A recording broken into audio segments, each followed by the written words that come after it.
Oh, hello. I'm Mikey from JMK Custom Works. This will be my second video.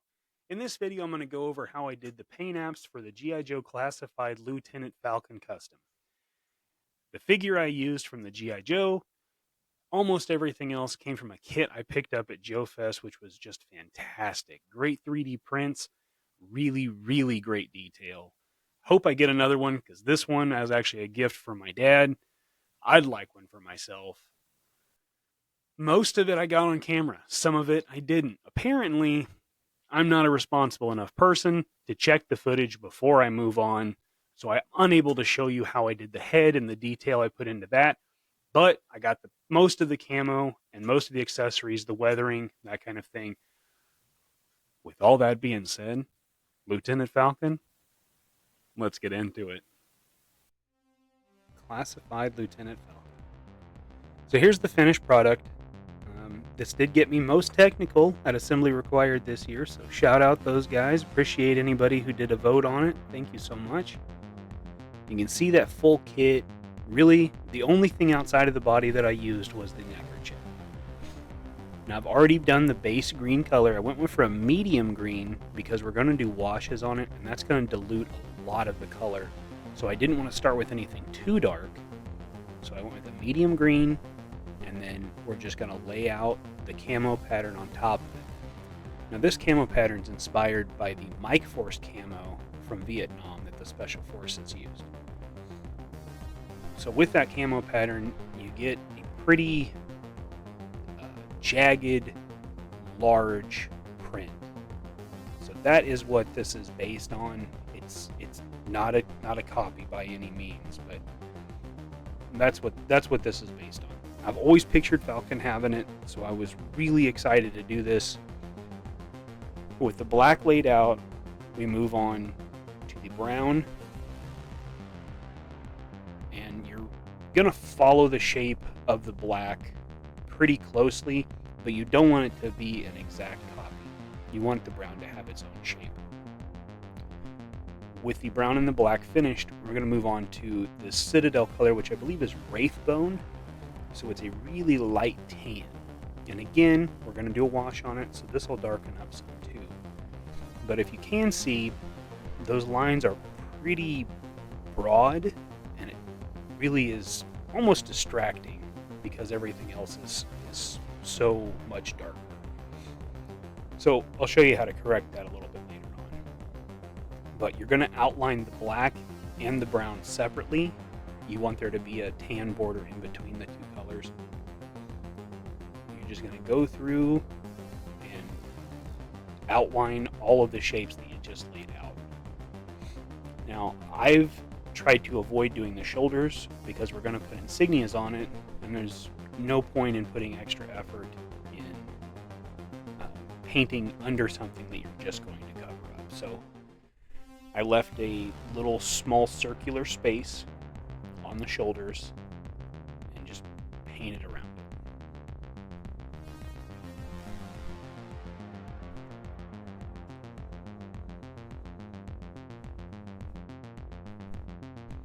So there's the torso.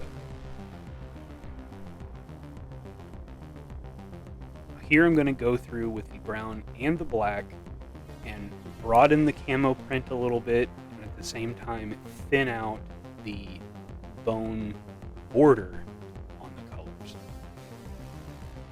You can see I've already done the cuffs.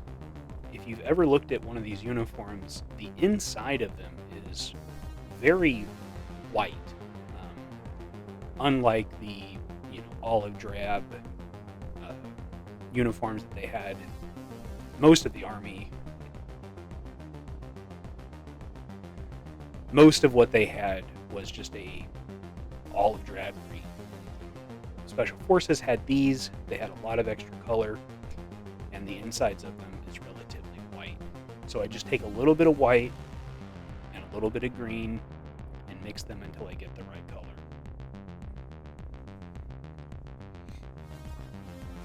Now with the black and the brown, sometimes I thin them out, especially for something like this where I'm wanting to go in and broaden the shape and it's a little more detail work. So this is a thinner paint to start with, but I thinned it out. That's why it's in that little palette there. But this paint is actually Duncan Rhodes Painting Academy. It's called Two Thin Coats is the name of the line, and Doom Death Black. They're black and they're white are fantastic. They're white, especially if you've dealt with any model color whites, they're not very good. They're not very bright. This one is. I was really, really pleased with these results. Most of my other paint, I use Citadel. Every once in a while, I'm able to use some of the old Model Masters that I still have that I can't get anymore because they've discontinued the darn line. So I've had to find some substitutes. Citadel is a much thicker paint, which is great if you're good about thinning them out. But two thin coats, really nice line. If you're doing detail stuff, I highly encourage you to check them out. Moving on to the legs here, you can see the black we've already done, so we're moving on to the brown. And the only thing I really did different with the bottom compared to the top of this figure is the camo pattern I did a little longer to cover the cylindrical surface of the leg. So it just draws that around the leg instead of being, spots on there like a standard camo. And then we'll do the same thing, outline everything in the Wraithbone tan color.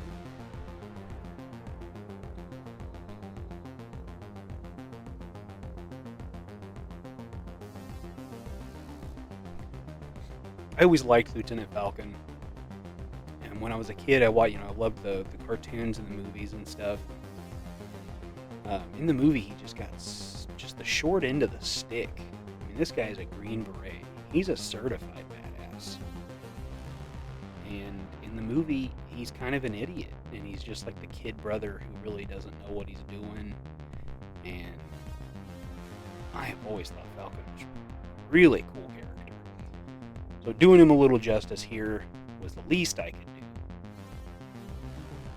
And since Hasbro gave him a pretty lackluster paint app, and we don't even need to talk about the head. It's awful.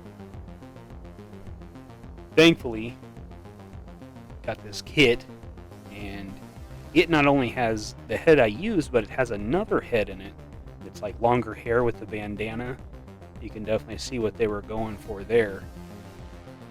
But that's a fantastic kit, and if you're interested in picking up one of these kits, just send old Chris Scott a message on Instagram. See if he's got one you could acquire. For those of you that aren't familiar with Chris Scott, I got to meet him and talk to him a great deal at JoeFest. If you were there and you saw in the Fresh Monkey Fiction booth,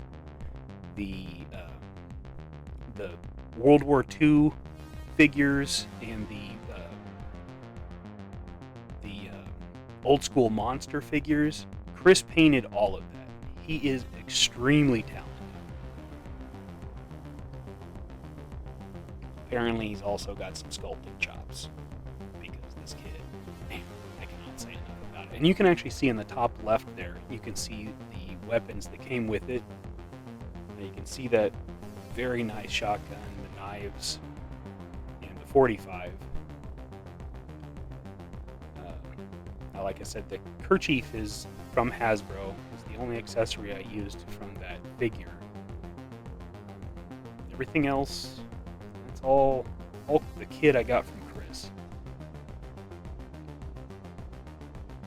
So like we did on top, I'm just going through, retouching everything up. I'm actually reshaping some of the border right now. And I'm using my finest detailed brush. I'm using the Psycho. Pick that up on Amazon. Take care of the bristles. The brush will do pretty good for you. It's relatively inexpensive. Nice brushes there. Now you can see I avoid the back of the leg, the knee joint on the back. I did some on it, but because they use texture on that part, it's really hard to shave it down like I normally would with a 1/18 figure.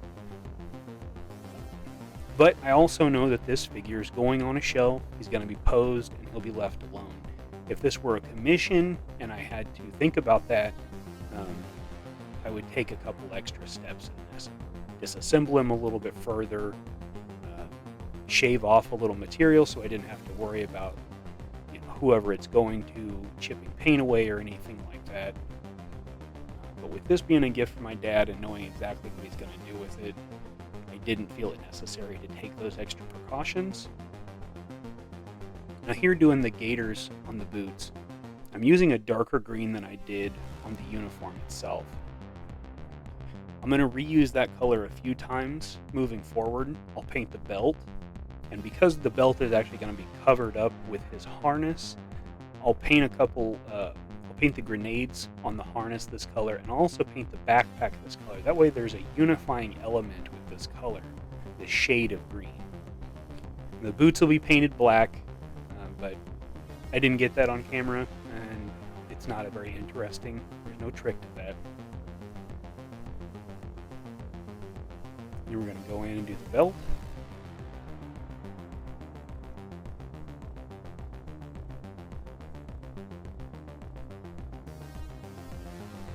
We're using a thicker brush here because that's a pretty good band material, and it has really nice details in it. I will say that about this classified line. The sculpts are very good. I'm very happy with them. Lots of detail. It just makes it not look so much like a Legends figure. With them using a uniform, give them a little texture. And of course it's a little overdone, but I'm okay with that too. Go in, cover the belt, make sure you get in all the recesses. It's tricky to see when you're using the same color but a different shade where your light spots are, so a good desk lamp is a good tool here. You can hold it a little closer and really see where the lighter spots are. And then just make sure you get it covered. Going back and paint the inside of the ankle joint.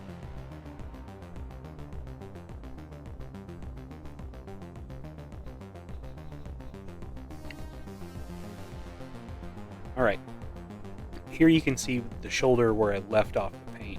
And I use a pencil there because the graphite that the pencil leaves behind, as long as your paint is thin enough, it will actually follow that graphite line. It helps you out a little bit. Like I said, you need to thin the paint out, but with something like this where I want it to be a smooth surface because I'm going to add the detail, the patch on top of it, I want it to be smooth. So thin coats are definitely something you want to do with these circumstances. Just make sure you get that shield right.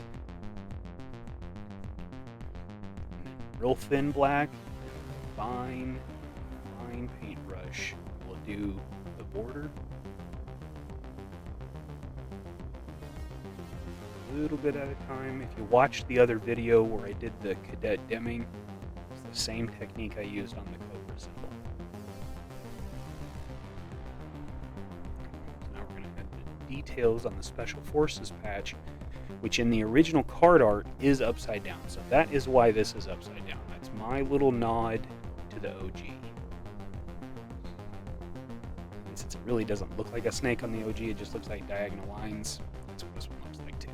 And here with the X-Acto knife, all I'm doing is going around the patch very gently and just cleaning up and making sure it has a really crisp border.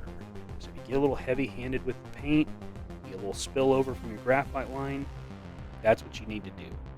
You want to apply just a little bit of pressure because you don't want to start scraping through your base coat, then you'll have to go back and fix that. So real light. Here you can see how I thin my paints. I use an airbrush thinner. It's a Vallejo. Got it on Amazon. And then I just use usually a drop of paint, 2 drops of thinner on Citadel paints. That's usually the right consistency for me, but you'll find your own. If you go too thin, it doesn't cover very good at all. If you go too thick, it globs up and it doesn't dry smooth. So you just gotta find that happy medium.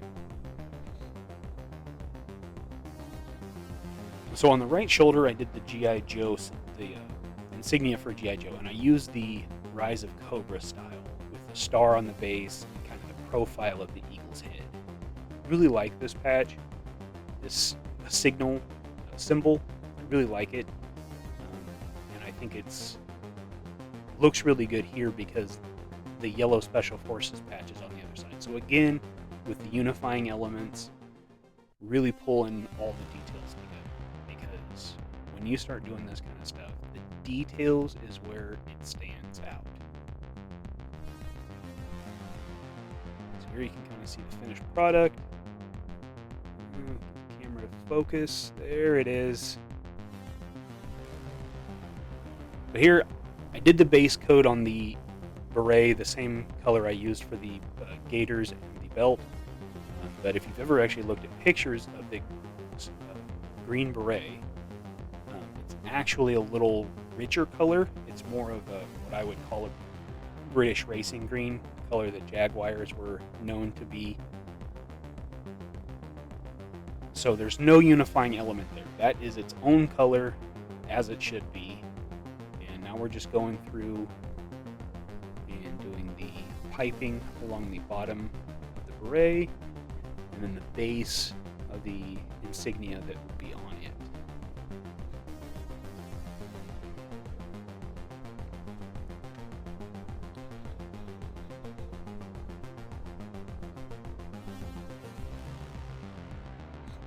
Here we'll go ahead and start adding the detail to that insignia. Now, like I said, this kit is top notch, so you're not freehanding the patch that is on there. You're just brushing along the top of it, giving it color. Same with the piping. It's designed in there. Here we're going over the pouches that are included in the kit. I'm going with kind of a leather brown, so it's a little red. And these took several coats because you're covering black and you want it to maintain an even coating. And like we said, this is a pretty bold color if you just had that on a figure. If it was a leather color, then that would be fine if you were doing something like flint or something like that. But these are all fabric pieces, so we'll neutralize those with a wash as well.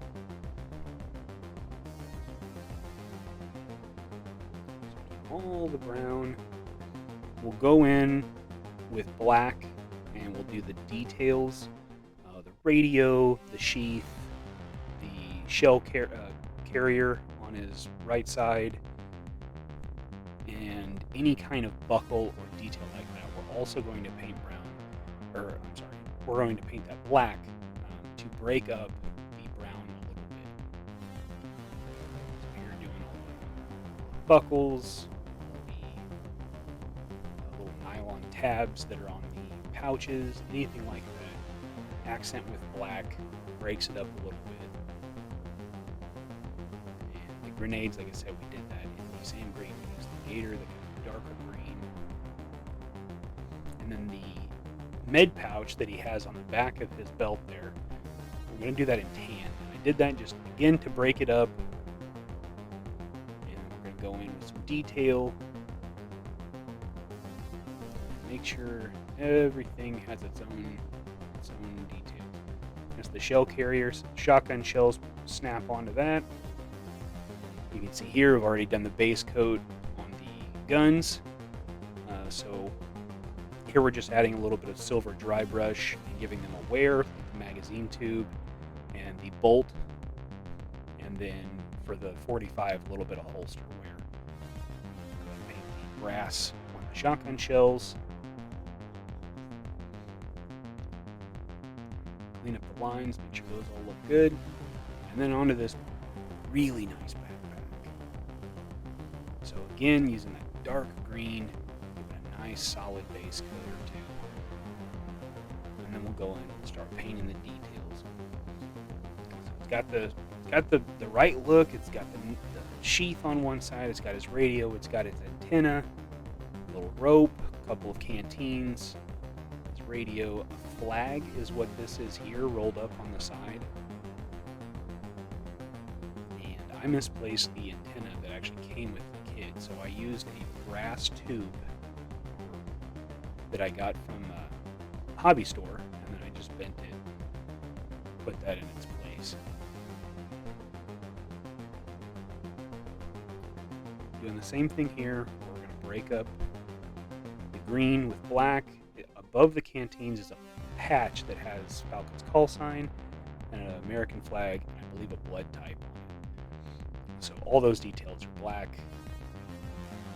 And painting the blue on the flag. Really nice detail sculpted on this piece. Painting around the stars.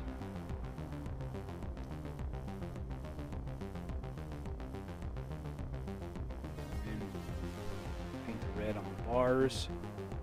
And you can see the flag has obviously been folded long ways and then rolled up. So in the roll, the center of it would be red because it's the bottom of the flag. So that's what that red is there. Just keep going over this one until I'm happy with the detail. Make sure the stars are crisp.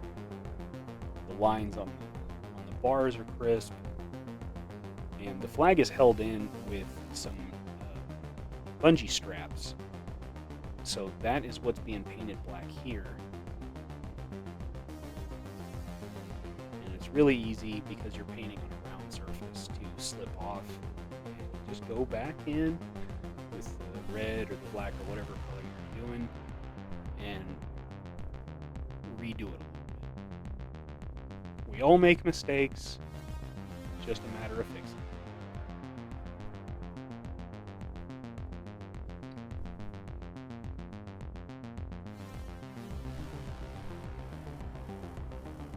All the details of the rope. Stars pop. Absolutely fantastic.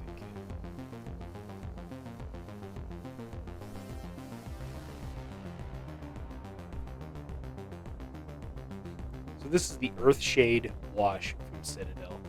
You can see here I start pretty light, and then I quickly figure out that the best method is just to coat it on there and pull any excess away from that area, get it into other areas. And being a little heavy-handed with the wash is okay because it's going to sit in the low spots and it's going to make that a little more three-dimensionally pleasing. So you're going to create a little shadow with it as well as dilute the color that you have. So like everything I kind of went a little brighter than I wanted to look. This is why.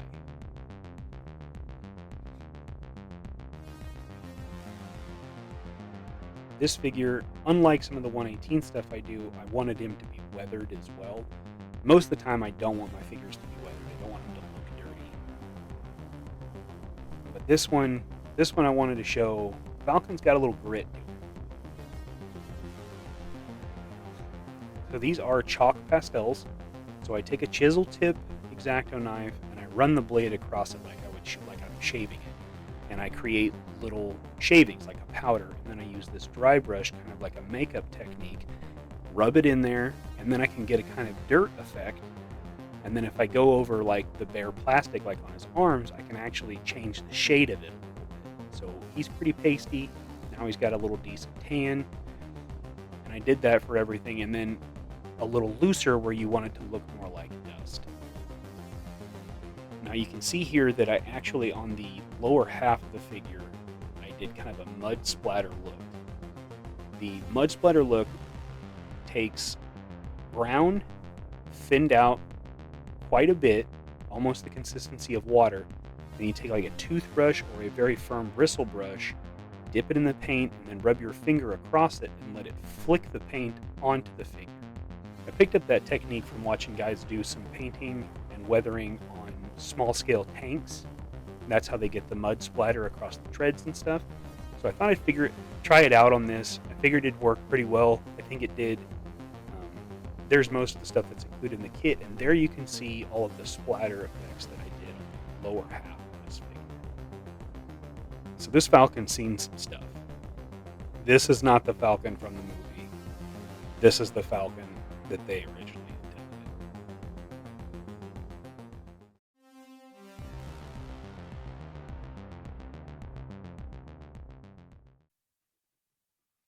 Yeah, it's just kind of red and inflamed. It itches a little bit. I don't think I'm allergic to latex, but it could have been a weird reaction to the corn syrup or chocolate sauce or something. I'm not sure. Just don't know what to do.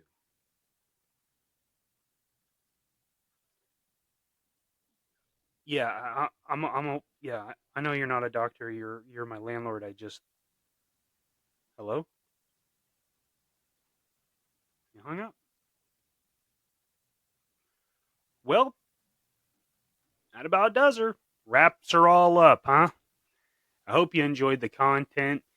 If you haven't already, give me a like, a share, a subscribe. I'll appreciate whatever it is. Thanks for watching so much. From me to you, you have a good one, all right?